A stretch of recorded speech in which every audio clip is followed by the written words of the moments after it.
लोगों से मिला है और राहुल जी भी पूरे से कनेक्टेड है, आपको कैसा लगा और क्या कहेंगे इन लोगों के साथ, आपका कैसा रिश्ता है, कितना क्लोज है आप? I feel very similar to what my brother feels. We have spent the whole day meeting people who have suffered. It's an immense tragedy.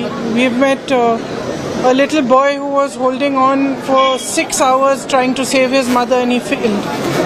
Not just his mother, his whole family. His whole family. And he managed to save his grandmother, but he failed to save his mother. We can only imagine the kind of pain that people are suffering. And as my brother said, they've lost their entire families.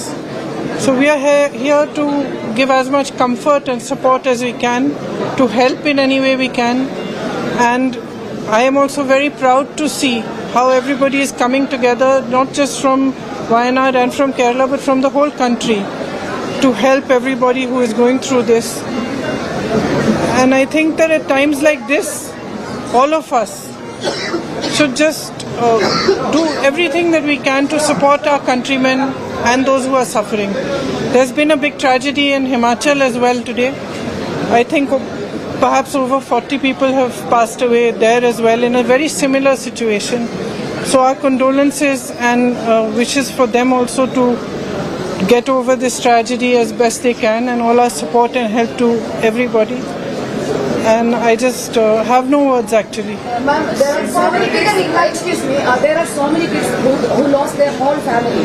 Do you have anything in mind for them? So our state governments have also offered help. We are helping from here, and of course the administration here is also doing all they can. And when we're here tomorrow, we are thinking of sitting down and just charting out how many affected people there are, what all we can do, what help is coming, how much support is coming, and how we can assist especially the children who are left on their own. So will you stay back? Yeah, we're here.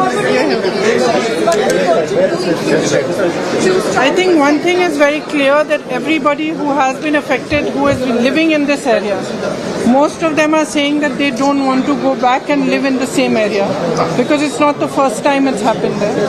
So I think we'll have to think of some solution where they can be rehabilitated in a safer area.